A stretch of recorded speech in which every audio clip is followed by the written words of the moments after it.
Hi everyone, welcome back to my channel, welcome to Nina's Chelsea Corner if you're new round here, and welcome to another match review looking at Chelsea 2, Fulham 0, 3 points and a clean sheet at Stamford Bridge today.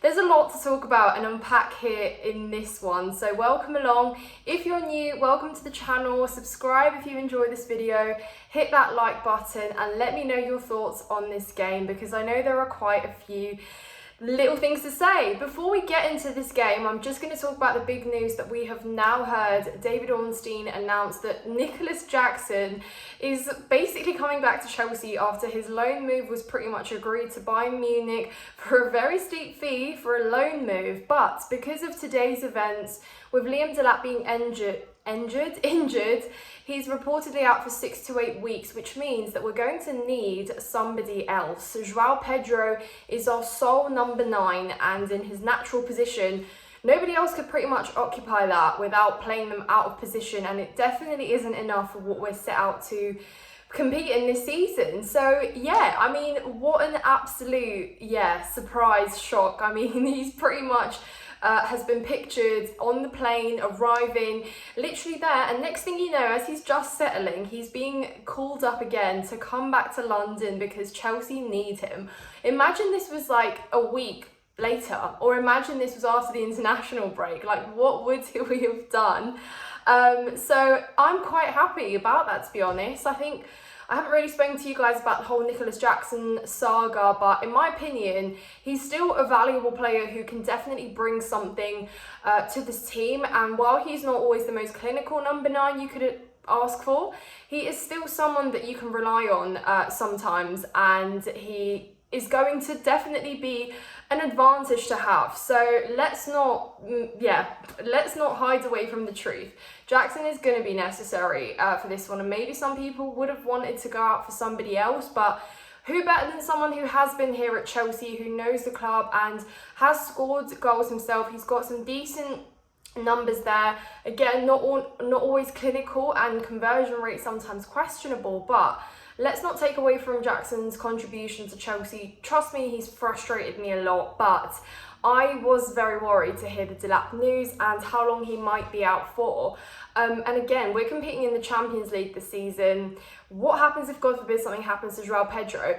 And do you know what is even bigger than that is that even when you see the lineup today and how JOAO PEDRO and Liam Delap started in this team, JOAO PEDRO is pretty much kind of occupying Cole Palmer's role. And we know Cole Palmer's out and injured, so that means there's even more cause for concern here because Maresca has to rotate a lot more and he has to play more players than necessary out of position.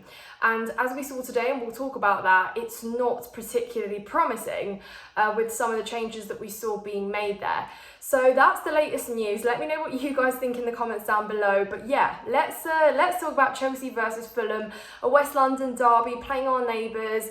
This is a game we always like to win, of course. I thought lineup-wise, yeah, as expected, not many changes, well, no changes at all from our West Ham win, 5-1 at the London Stadium. Probably not an emphatic performance in terms of how we played, but the goal scored and everything else was pretty good. We played a poor West Ham side. However, Maresca clearly saw that it was worthwhile starting the same lineup to continue and possibly just grow those relationships that have been forming on the pitch. So yeah, it was really just nice to see that again today.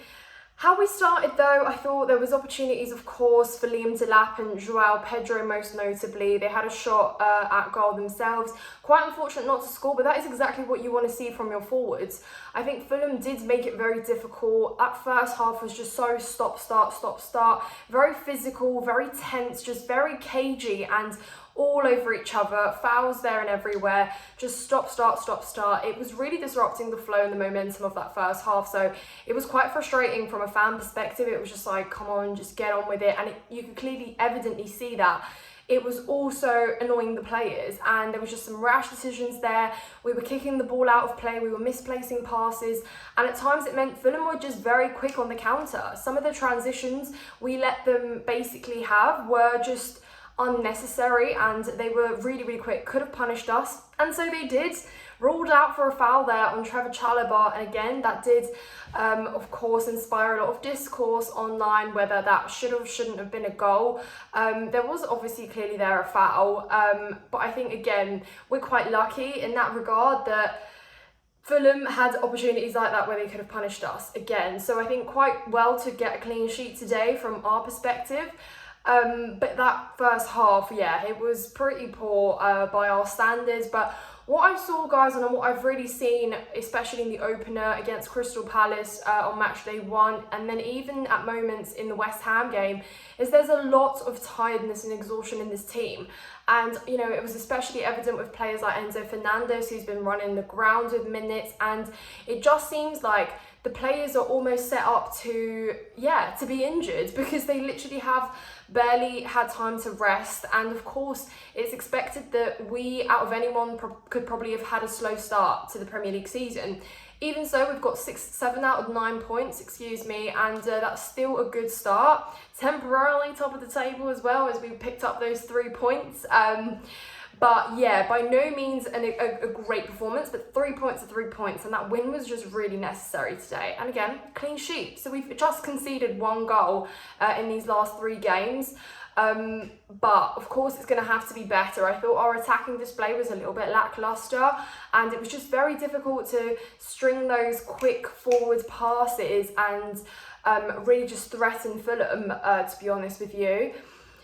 Maresca and his substitutions, I think obviously bringing in Tyreek George wasn't necessarily planned, you know, to bring him on in the 14th minute, but he had to think quick. I was, however, surprised that Jamie Gittins didn't come on first, but, you know, this was almost like a kind of a quick thinking decision there to bring on Tyreek George and perhaps play him there here further forwards. But Tyreek George, as much as I think he's talented and he's got some promising signs there, a very difficult game for him to compete in those one-on-one duels and really like hold up the ball, etc. So I think it was just a struggle, and no player ever likes to be brought on and then be brought off in the same 90 minutes. So he's pretty much on his way out anyway. We're trying to sort out a deal for him as well, but that just goes to show that bringing in Nicholas Jackson back is definitely necessary. Otherwise, if not him, then perhaps someone else. And here the rival fans are probably going, how could you guys possibly still need more players? You've got so many. But again, when you look at the competitions that we're competing in, when you look at the depth that we need in order to partake in these competitions, for rotation as well, for different tactical setups, it is so crucial to have more than one number 9. Otherwise, it means we have to go back to the perhaps Pedro Neto further up top, or like we saw maybe Tyreek George there. And it's just not necessarily what you want. It's not playing to the player's strengths, it's not playing to the team's strengths, and it will cause issues. So that was a fast thinking decision there, and I completely trust the decision. So let me know if you guys also do and if you agree. But yeah, and then in the second half, again, moments of stop, start. We just did struggle, guys, today a little bit, and I think again, you know, Fulham did make it difficult, but yeah. But let's talk about some positives, because I do think there were positives, and for me today, a clear standout who I've just mentioned in passing today, JOAO Pedro. I mean, what an amazing display from him. Just so good defensively, so good in attack as well, and just perfect pinpoint cross from Enzo Fernandez at the end of the first half, and he just buries it. And that is just exactly what we've been missing, guys. Those goals coming from corners with players getting involved, coming in and just being on target. I mean, we've really missed it, haven't we? And that's now how many headers he scored, how many goals he scored since the beginning, his tenure at Chelsea. It's just so refreshing to see. Excuse me. And yeah, I'm really thrilled. He has just settled in perfectly. So please, let's protect JOAO Pedro, because again, he is such an asset to this team, and he has just truly upgraded us, full stop. Another clear standout, which always is, it's almost like that kid that should win Star of the Week every week, and it is Moises Caicedo. I mean, need I say more? He is just truly exceptional. He had this incredible tackle that was a clear-cut opportunity for Fulham to score. Can't really remember who it was, but it was an absolutely immense tackle, literally just 2 yards out. from the goal line, and he just read it so well, he timed it so well, and that is just Moises Caicedo for you. He is intelligent beyond words, he is consistent, and again, just how lucky are we to have a player like Moises Caicedo? So when you talk about importance, even in games like that where the team isn't really shining or clicking, to have those individuals who can absolutely recover for you, who can literally inspire something in a moment where it looks like we're pretty much out of ideas is really, really nice. And again, his composure, the ball recovery, just to stop and chill the game for a little bit, even if he needs to pass it back, you just trust the ball at his feet a lot, and I think it was great. Second half, of course, we get the penalty, and it is Enzo Fernandez who dispatches to make it 2-0. Goal and assist to his name. However, a lot of other kind of negativity around his name, his performance, his involvement, but I said this on game 1, game 2, and I'll say it on game 3. I just think Enzo Fernandez is pretty tired and exhausted. He honestly is someone who has been running to ground with minutes. Okay, you might say that's not an excuse. He's a football player. You know, he trains, he gets paid for this. But Enzo Fernandez does so much more than what people will see and what meets the eye. He carries the captain armband. He's got a big burden on his shoulders, and we still forget that he's young and he's growing. I have a lot of faith in Enzo Fernandez, and I have a lot of admiration for his development at Chelsea and the player he was when he came in to the player he's turned into. Yeah, of course, there's a lot more to do at times. He frustrated me a lot in this game with some of his slower passes, or the way that we had an attack and we had some momentum going in an attack and he just slowed it down, or he didn't make the correct decision in the end. But there you go, that's a goal and assist today, so you can basically thank him almost for that win as a whole, victory if you like it.